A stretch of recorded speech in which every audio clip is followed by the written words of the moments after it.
3 minutes. Just 3 minutes. And I went from the woman who held this family together to a stranger standing outside the house I bought. My daughter-in-law clutched that lottery ticket and said, "I don't need you anymore." But she didn't know. That ticket was never hers to claim. My name is Marion Doyle, and I never thought I'd be standing on my own front lawn at 68 years old, watching my daughter-in-law change the locks on the house I paid for. But there I was, on a Tuesday afternoon in March, with my son Evan beside me, both of us clutching garbage bags filled with whatever clothes we could grab before Kayla threw us out. "You've controlled this family long enough," Kayla said, her voice carrying across the yard to where the neighbors pretended not to watch. She looked different somehow, shoulders back, chin up, like she'd shed the meek persona she'd worn for 4 years. "I won the lottery. Marion, $8 million. I don't need you anymore, and neither does Evan." The locksmith wouldn't meet my eyes as he worked. I recognized him, Jim something, whose daughter I'd helped with college applications last year. Now he was changing my locks while I stood there like some vagrant. "Kayla, please," Evan said, but his voice was weak, uncertain. My son, who used to defend me against his father's criticisms, couldn't even look at me now. "Mom's name is on the deed. You can't just—" "Can I?" Kayla laughed, a sound like breaking glass. "Your mother's been holding this over our heads for years. I pay the mortgage, I make the rules. Well, now I can pay 10 mortgages, 20, and the first rule is, she goes."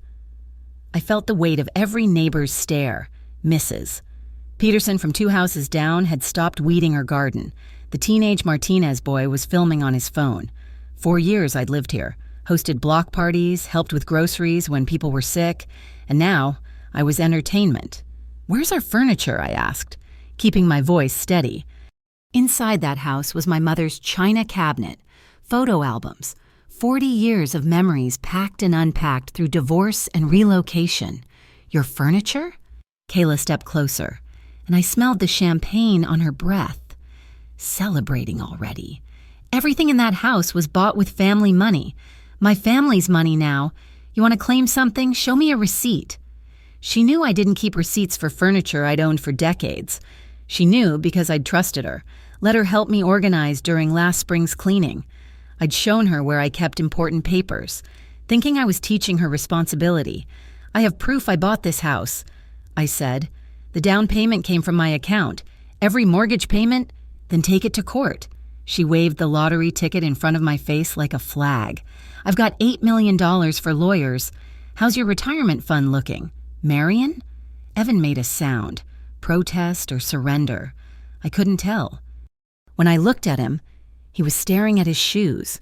My boy, who I'd raised alone after his father left, who I'd supported through college and unemployment and this disaster of a marriage, wouldn't even speak up as his wife robbed me blind. "You used my $20, I said quietly. "The money I gave you for gas." Something flickered in Kayla's eyes. Fear? But it was gone in an instant, replaced by that new, hard confidence. "Prove it." The locksmith finished, handed Kayla the new keys. She dropped them in her purse with theatrical satisfaction. "Oh, and Marion, I already told everyone the good news, how you generously gifted us the house as a wedding present, how you've been planning to downsize anyway. Travel, enjoy your golden years. Isn't that nice of you?" My throat closed. She'd stolen my story along with my home. By tomorrow, everyone would believe her version, the generous mother-in-law, the grateful daughter, the fairy tale ending where everyone wins. "Mom," Evan finally said, but I was already walking away. Let him stand there in the shadow of the house I'd bought to shelter his family. Let him live with his choices. Behind me, I heard Kayla call out, "Oh, and Marion, thanks for everything, really. I couldn't have done it without you." The Martinez boy was still filming. Tomorrow I'd be on social media, the bitter old woman who couldn't let go, kicked out by her lottery-winning daughter-in-law. Nobody would ask why a woman who'd just won $8 million would need to steal a house from her husband's mother. Nobody would wonder why she'd waited exactly 3 minutes after claiming her prize to destroy the family that had saved her. But I knew And as I walked to my car with nothing but a garbage bag of clothes and a lifetime of rage, I promised myself, Kayla thought she'd won everything. She had no idea what she'd just started. 4 years ago, Kayla showed up at my apartment door at 9:30 p.m. on a rainy Thursday, mascara running down her cheeks, 2 small children hiding behind her legs. I'd only met her twice before, once at her wedding to Evan 6 months earlier, and once at a tense Christmas dinner where she'd barely spoken. "Mrs. Doyle," she'd said, her voice breaking. "I have nowhere else to go." The story came out in pieces. Her ex-husband had cleaned out their bank account and disappeared. She'd lost her job at the dental office, budget cuts, she said. The landlord was evicting them tomorrow. Her own family wouldn't help. Her mother was in assisted living. Her father gone, no siblings, just her and 2 kids. Aiden and Sophia, aged 7 and 5. I should have asked more questions. But Evan was there, his arm around her shoulders, looking at me with those same eyes that used to beg for one more bedtime story. "Just for a few weeks, Mom," he'd said, "until she gets back on her feet." My apartment was too small for 5 people. I knew it. They knew it. Within a month, I was looking at houses, running numbers, calculating what I could afford if I used the money from selling my condo after the divorce. Plus, most of my savings from 30 years at Northland Mutual Services. "You don't have to do this," Kayla had said, watching me compare mortgage rates. But her hand was resting on her daughter's head, and Sophia was coloring at my kitchen table.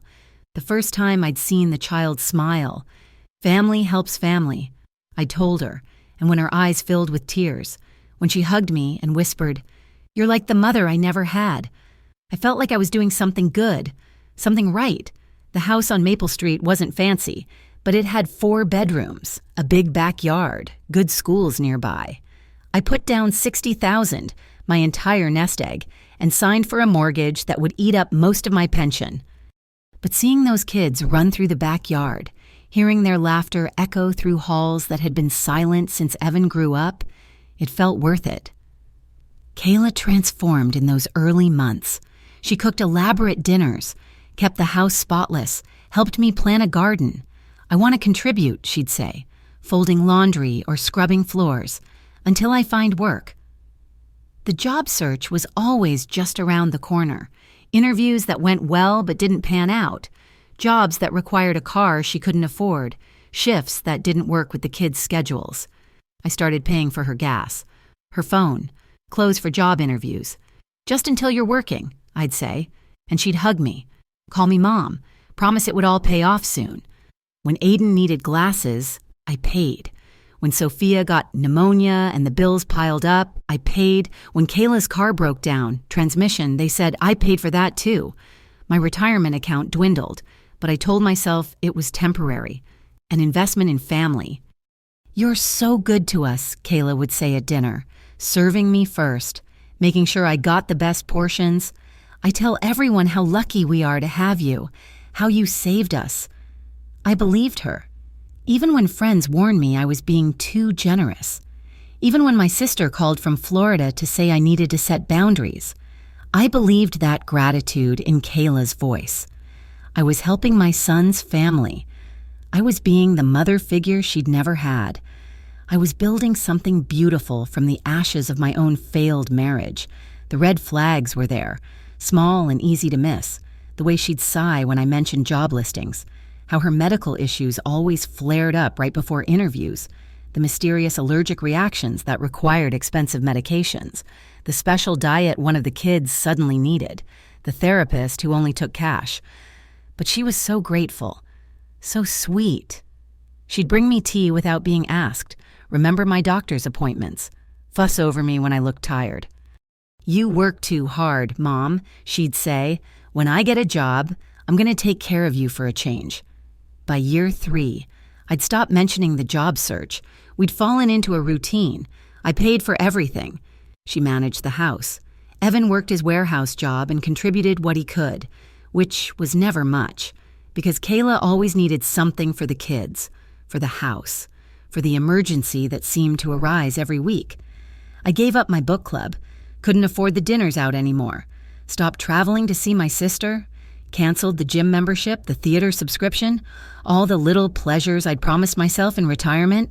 But I had family around me. I had a purpose. I had Kayla telling me every day how wonderful I was, how lost they'd be without me. The morning she won the lottery, I'd given her $20 from my wallet. For gas, I'd said, like always. Drive safe. She'd hugged me, kissed my cheek. Thanks, Mom, for everything. 4 years of everything. And it had all been a lie. The pattern was always the same. Whenever I tried to pull back, to suggest Kayla might be ready to contribute, something catastrophic would happen. It was almost artistic, the way she orchestrated these crises. The first time was 18 months in. I'd mentioned over breakfast that the mortgage was getting harder to manage. Maybe we should look into Kayla finding at least part-time work. That very afternoon, her car wouldn't start. By evening, the mechanic had diagnosed a blown head gasket, $2,400. I was going to that interview tomorrow. She'd wept into Evan's shoulder. The one at the medical center. Now I've ruined everything. I paid for the repair. What else could I do? Let her miss the interview that might change everything? Except she never made it to that interview. Sophia came down with a mysterious rash that required 3 specialists and medications insurance wouldn't cover. By the time that cleared up, the position was filled. They said they'd keep my resume on file, Kayla assured me, reorganizing my kitchen cabinets with nervous energy. Something else will come up. The second time I suggested cutting back was right before Christmas that year. I'd calculated that I could save $300 a month if we switched to generic brands. Canceled cable. Maybe had Kayla use coupons. I presented it gently, even made it sound like a fun family challenge. 2 days later, Aiden fell off his bike. The emergency room visit revealed not just a sprained wrist, but a heart murmur that needed monitoring. Suddenly, we were drowning in cardiology appointments, tests, second opinions. I should have been watching him better. Kayla sobbed. I'm a terrible mother. You must hate having us here, being such a burden. No. I'd rush to comfort her. We're family. We'll figure it out together.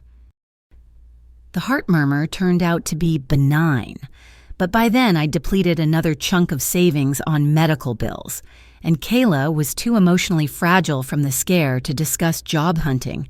She needed time to recover, to be there for her children. I understood.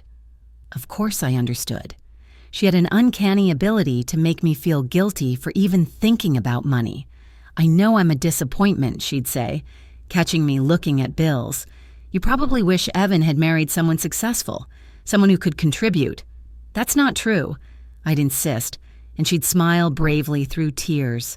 You're so good to us. I tell the kids every day how lucky we are to have Grandma Marion, how you saved our lives.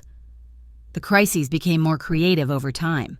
A carbon monoxide leak that required an expensive detector system, a learning disability diagnosis for Sophia that necessitated a private tutor. Kayla's own health scares, chronic fatigue, fibromyalgia, conditions that flared up whenever employment seemed imminent. My friends stopped inviting me to lunches I couldn't afford.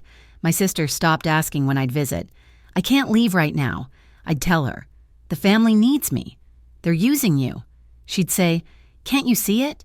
But I couldn't, or wouldn't, because in between the crises, Kayla was perfect. She'd massage my feet while we watched TV. She'd make my favorite meals from scratch. She'd tell anyone who'd listen what a saint I was, how she'd be homeless without me, how I was the best mother-in-law in the world.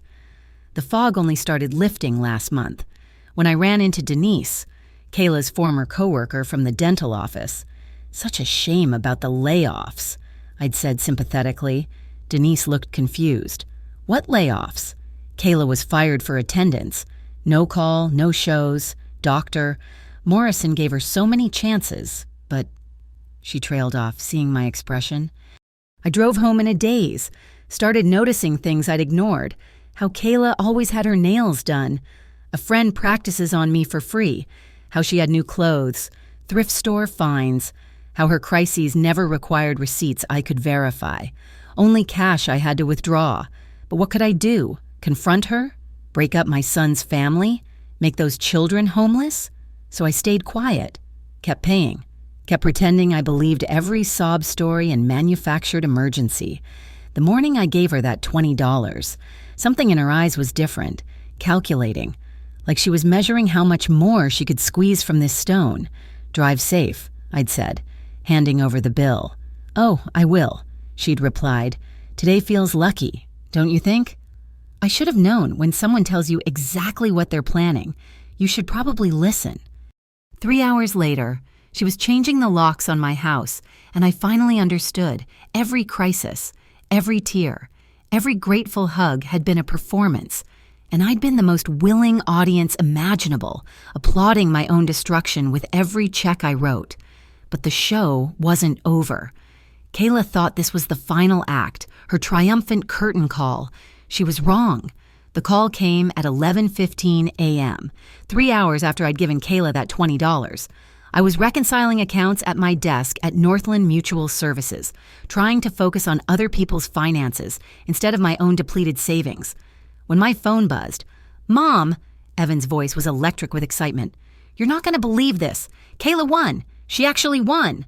"Won what?" I asked, though something cold was already settling in my stomach. "The lottery. $8 million. She just called from the claims office. $8 million, Mom. The $20, my $20 for gas." I'd said, "For gas." "That's wonderful," I managed. "When did she buy a ticket?" "This morning." Said she had a feeling. Can you believe it? Our luck is finally changing. Our luck. As if we were still a unit. As if our hadn't just become hers the moment that ticket was validated. I drove home at lunch, my mind racing. Surely this would be good for all of us. Kayla would pay me back, contribute to the household, maybe even take over the mortgage. We could be a real family now, without the constant stress of money. The moving truck in the driveway killed that fantasy. I parked and ran to the house, my key still working, inside. Strangers were wrapping my mother's china, boxing up photos, carrying furniture I'd had for decades. "What's happening?" I asked one of the movers. "Lady of the house hired us," he shrugged. "Said to pack everything. She's upgrading." Kayla appeared at the top of the stairs, phone pressed to her ear, gesturing dramatically as she talked. When she saw me, she smiled. Not the grateful, sweet smile I'd known for 4 years, but something sharp and satisfied. "I'll call you back," she told whoever was on the line. "Marion, perfect timing. I was just telling the realtor we'll need something bigger. Maybe in Westfield? The schools are so much better there." "Kayla, what's going on? Why are they packing my things?" She descended the stairs like she was walking a red carpet. "Oh, didn't Evan tell you? We're moving. Fresh start and all that. You understand. This is my house. I paid—" "Actually," she interrupted, pulling out her phone. "I just texted everyone the good news. Look." She showed me the screen, a Facebook post with hundreds of likes already. "Blessed beyond measure. Not only did I win the lottery, but my amazing mother-in-law is gifting us her house as she starts her retirement travels. So grateful for family." I never said, "Oh, and this one to the neighborhood group." She swiped. So sad to see Marion go, but so happy she's finally taking that world cruise she's always dreamed about. She's already left. Couldn't wait to start her adventure. My phone started buzzing. Texts from neighbors, friends, acquaintances. Congratulations on my retirement. Bon voyage messages. Have fun in Europe. You told people I left already? Well, you're leaving now, aren't you? Her voice hardened. "Evan, come tell your mother goodbye." My son appeared in the doorway of what used to be my office, avoiding my eyes. "Mom, maybe it's for the best. You're always saying you want to travel." "I've never said that. I can't afford to travel. I can't afford anything because I've spent everything on controlling us," Kayla cut in smoothly, "on making sure we knew exactly how dependent we were, how grateful we should be. Well, I'm not grateful anymore. Marion, I'm rich, and the first thing I'm buying with my money is freedom from you." The movers carried my desk past us, the desk where I'd paid every bill, balanced every budget, sacrificed every luxury to keep this family afloat. "That lottery ticket," I said quietly. "You bought it with my money." Something flickered across her face, the same calculation I'd seen this morning. "Prove it." "The $20 I gave you, for gas." She laughed, bright and false. "Oh, Marion, always trying to claim credit for everything. I bought that ticket with my own money. Money I've been saving from the grocery budget. See, I do contribute." Grocery money, that I gave her. The irony was so perfect it almost made me laugh. My phone rang. My sister in Florida. I let it go to voicemail. But Kayla smirked. "You should answer. Tell her about your exciting travel plans. I already did when she called the house earlier. She's thrilled you're finally living your life." She'd isolated me completely in 3 hours. Every relationship, every connection, filtered through her narrative. By the time I could reach people with the truth, would anyone believe me? Or would I be the bitter old woman trying to ruin her daughter-in-law's happiness? The children. I tried one last time. What about Aiden and Sophia? Are at their new private school for orientation. They're thrilled about their new life, their new house, their new everything. She leaned in close, her breath sweet with champagne.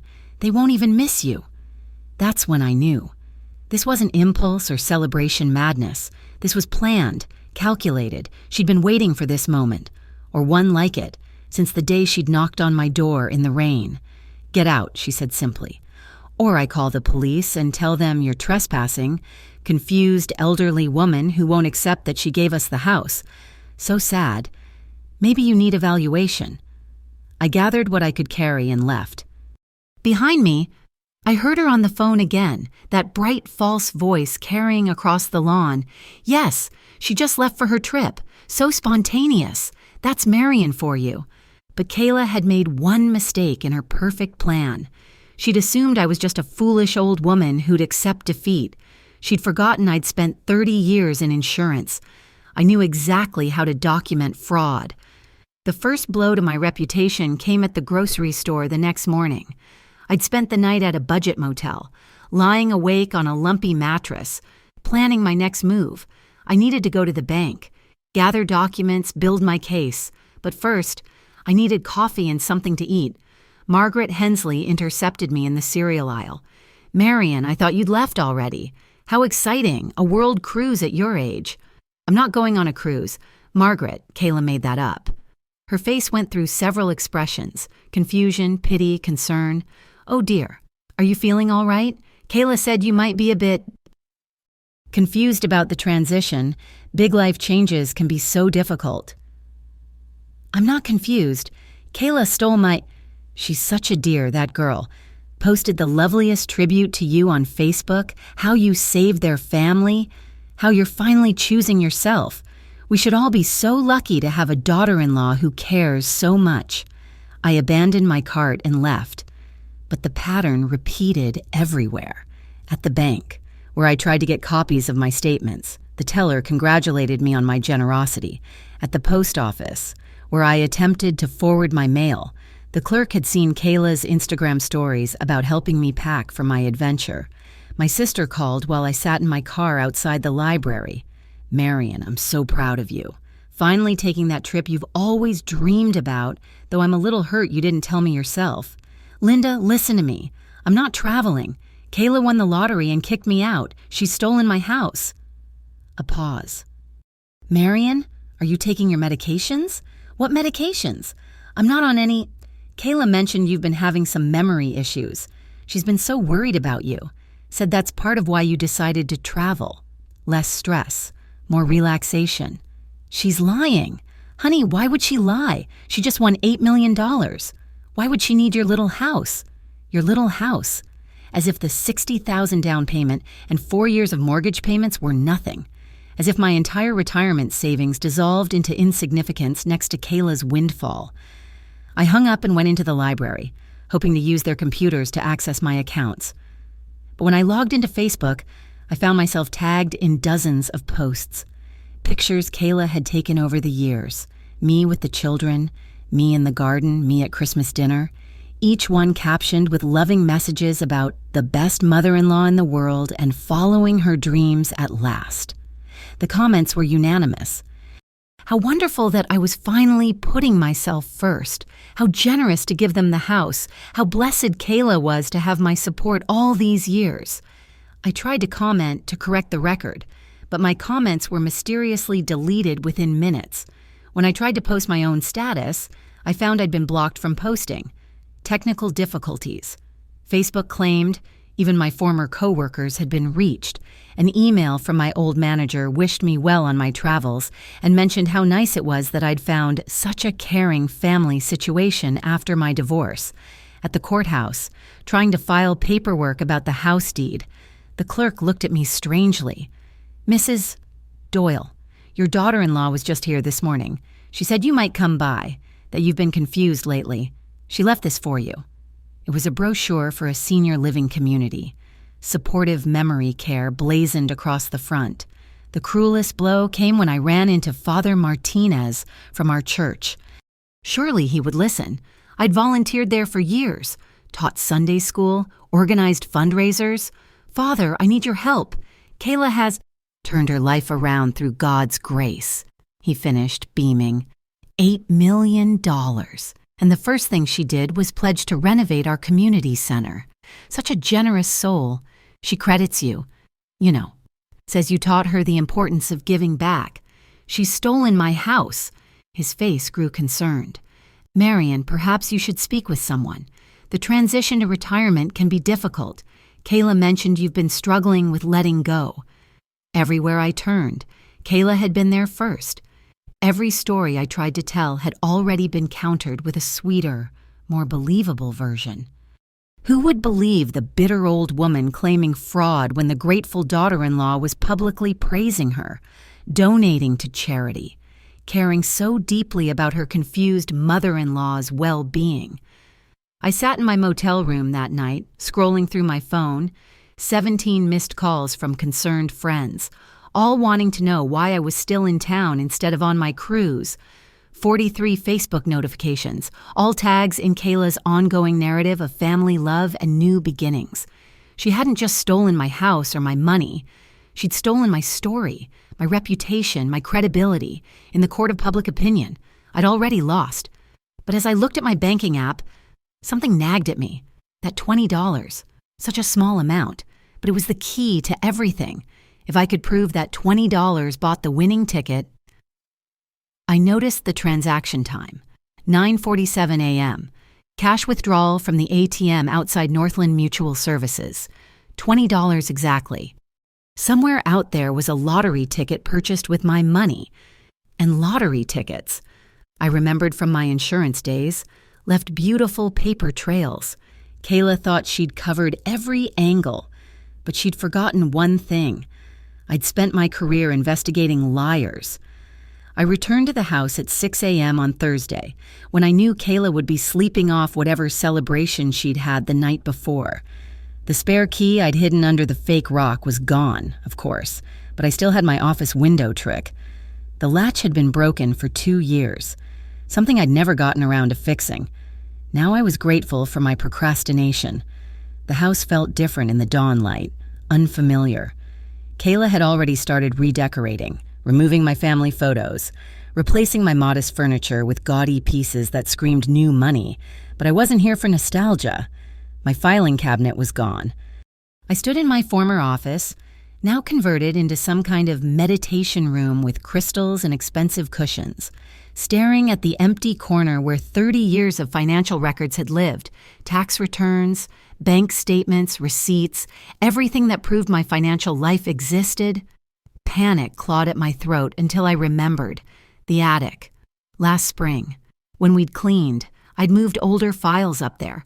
Kayla had complained about the dust, refused to help. She might not even know they existed. I climbed the pull-down stairs carefully, phone flashlight illuminating dusty boxes. There, a banker's box labeled 2019 to 2023 taxes. My hands shook as I opened it. Everything was there. Returns showing my income, my savings, the house purchase documents. But I needed more. I needed that $20. Back in my car, I called my bank from the parking lot of a fast food restaurant. I need a detailed statement for March 15th, I told the representative. Every transaction with exact times and locations. Certainly. Mrs. Doyle, I can email that to you. Oh, and congratulations on your retirement cruise. Miss, Kayla told us all about it when she came in yesterday. My blood chilled. Kayla was at the bank. Yes, she was updating the household accounts. Such a thoughtful daughter-in-law, making sure your automatic payments continue while you're traveling. She's not authorized on my accounts. A pause.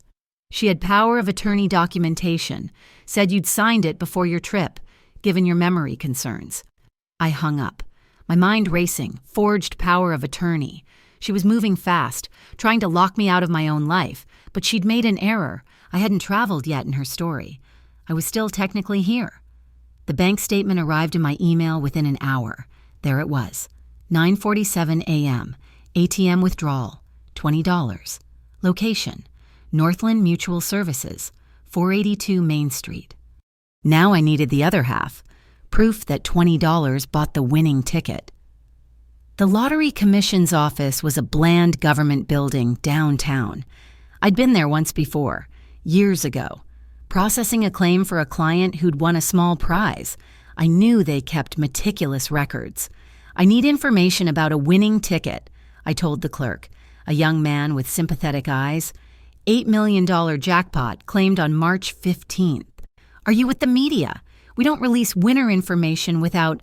I'm investigating a fraud, I said, pulling out my old Northland Mutual business card. It was expired, but he didn't look closely.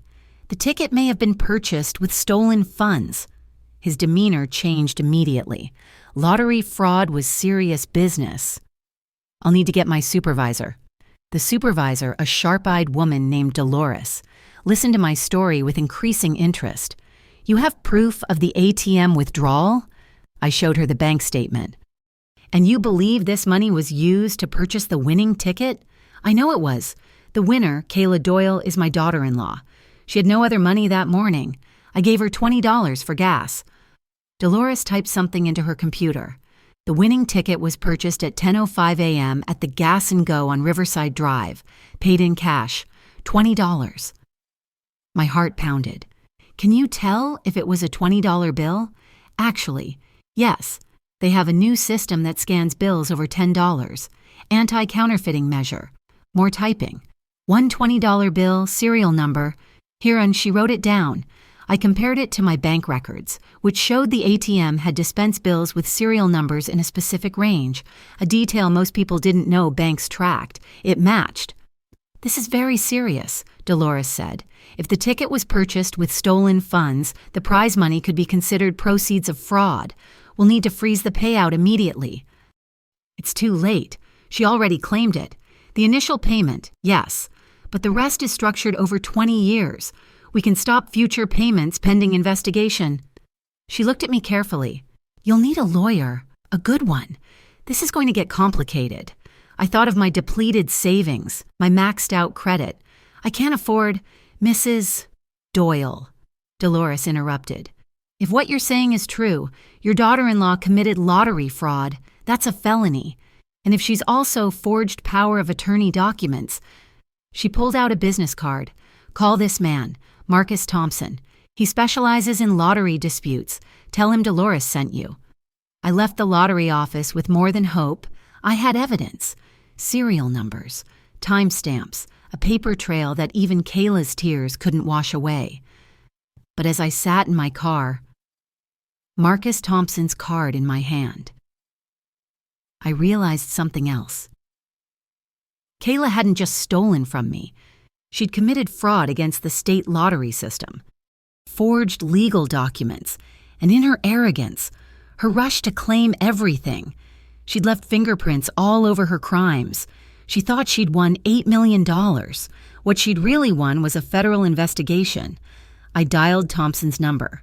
It was time to show Kayla what 30 years in insurance investigation had taught me about documenting fraud. The hunter was about to become the hunted.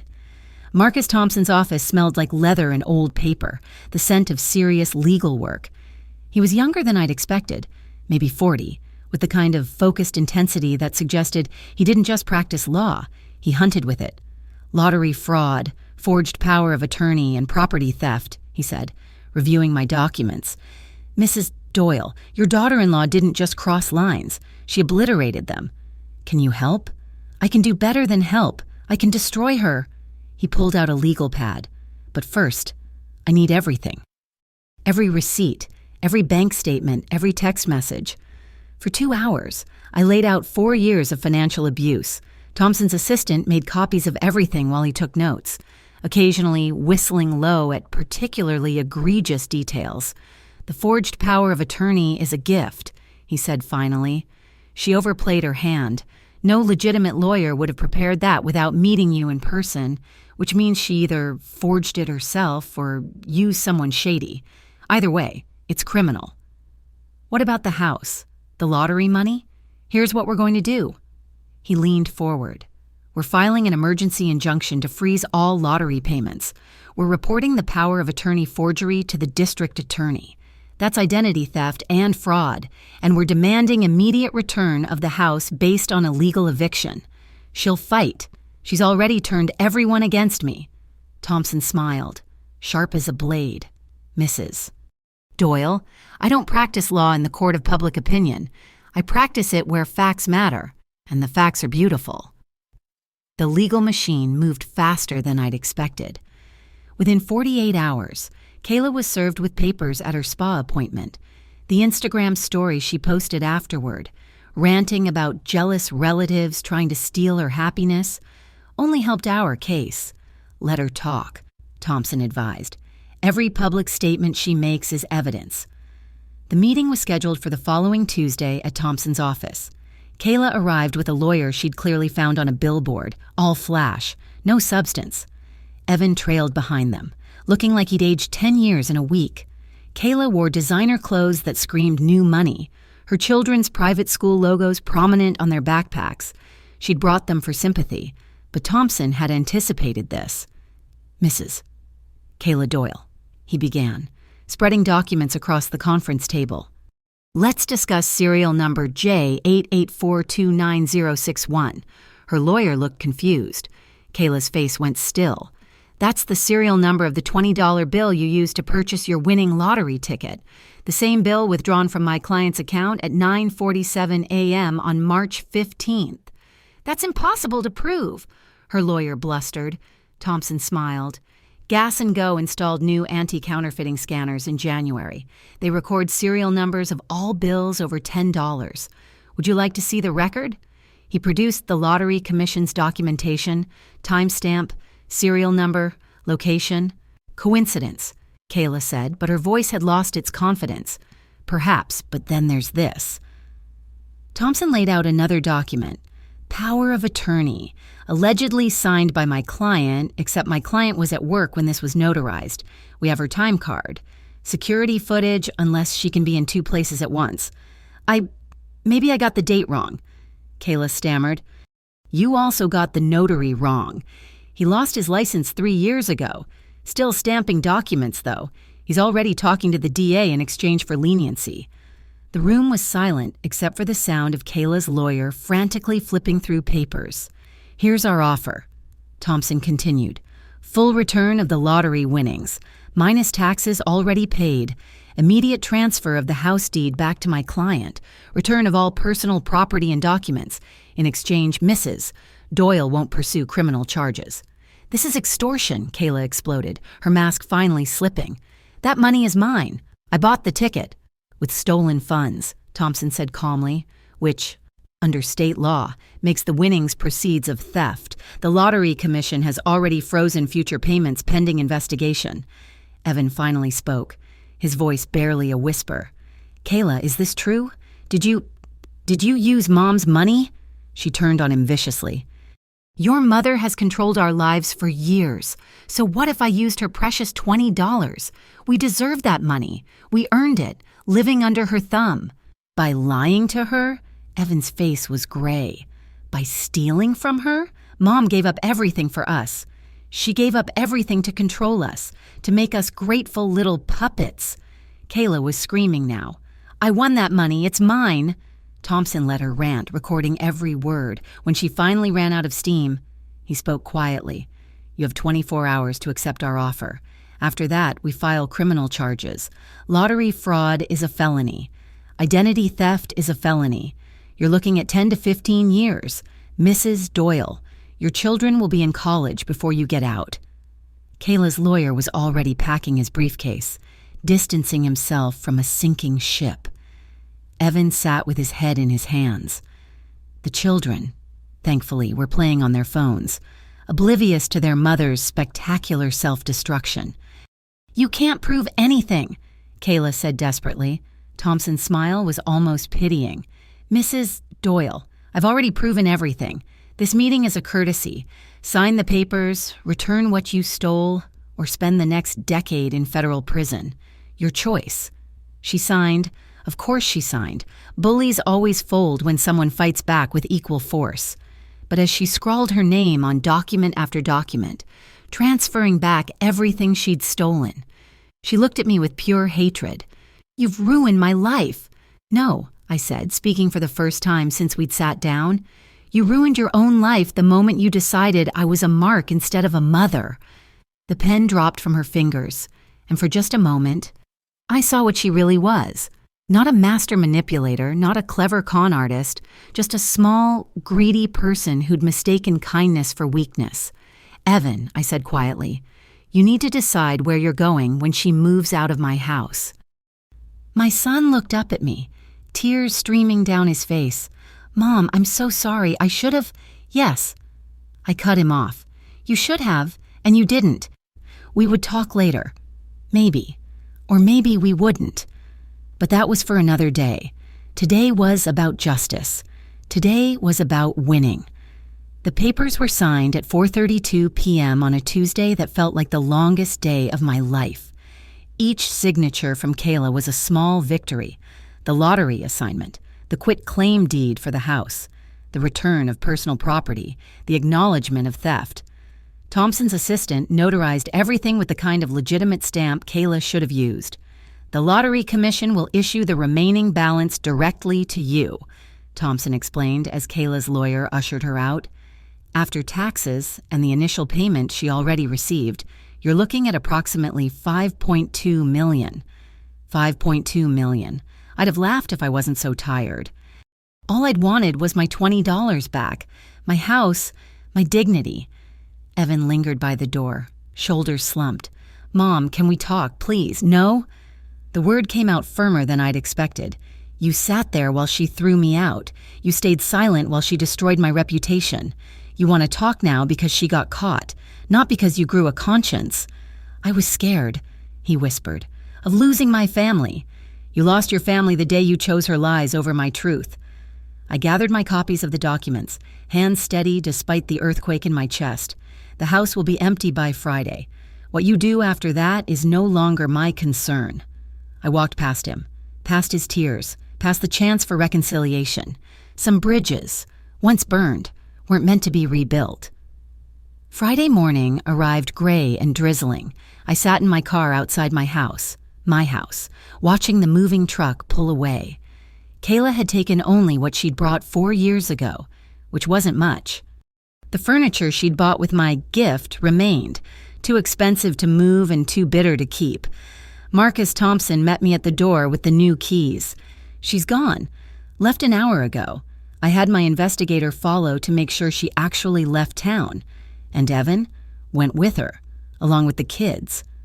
I nodded, unsurprised. Weak people cling to their mistakes rather than admit them.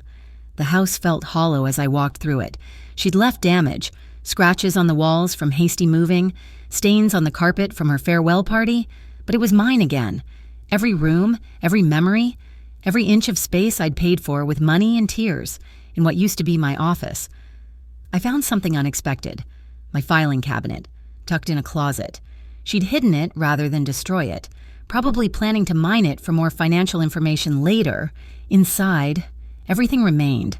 Tax returns, insurance papers, photographs, the documentation of a life built on careful planning and hard work. I pulled out a photo from Evan's college graduation. We looked so happy, his arm around me, both of us grinning at the camera, before Kayla, before the lies, before I learned that love could be weaponized. "I threw it in the trash," Thompson called while I was scrubbing Kayla's makeup stains from the bathroom counter. The wire transfer went through. $5.2 million, as discussed. Also, my investigator found something interesting. "What?" This wasn't Kayla's first rodeo. She pulled similar stunts in 2 other states. Different names, same pattern. Elderly relatives, sudden windfalls, family disputes. You're lucky. The others didn't have your documentation skills. Will they prosecute? With what you've given them? Absolutely. She'll be looking over her shoulder for years.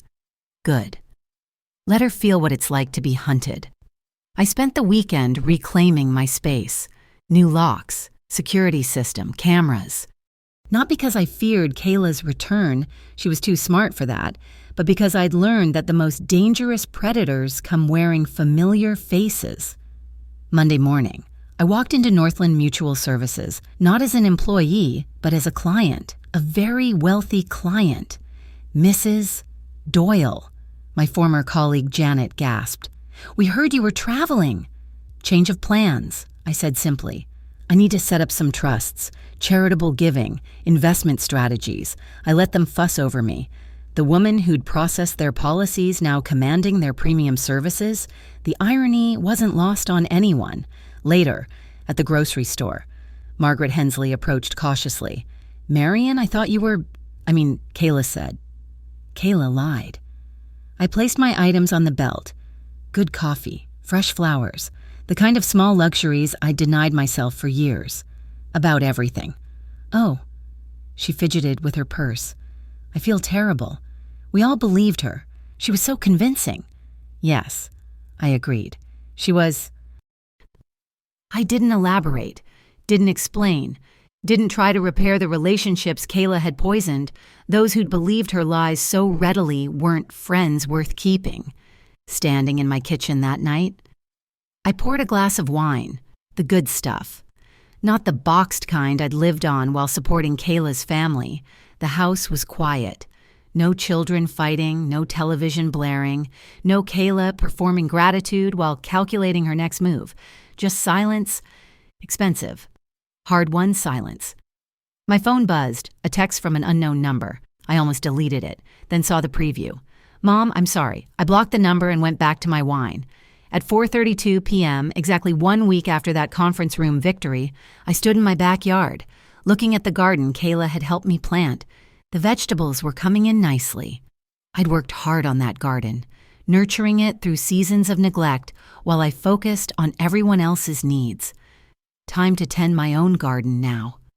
I pulled on my gloves and got to work, yanking out weeds with satisfying force. Each one reminded me of something, a lie exposed, a manipulation revealed, a theft returned. "Everything you took from me," I said to the memory of Kayla's shocked face. "Today I took back." The sun broke through the clouds, warming my shoulders as I worked. Somewhere, Kayla was discovering that her past had caught up with her. Somewhere, Evan was learning that spinelessness has consequences. Somewhere, 3 states' worth of prosecutors were building cases. But here, in my garden, in my house, in my life, there was only peace. And for the first time in 4 years, I didn't feel the need to share it with anyone. The weeds went in the compost. The vegetables got water. And Marion Doyle, no longer anyone's mark, went inside to enjoy her hard-won solitude. $5.2 million richer. 1 family lighter. Infinitely wiser. The math, at last, worked out in my favor. Thank you so much for listening to my story. I'd love to know where you're listening from. Drop a comment below and let's connect. If this story resonated with you, please subscribe to the channel and share your thoughts. What would you have done in my situation? I'm curious to hear your perspectives. Retry Claude can make mistakes. Please double-check responses.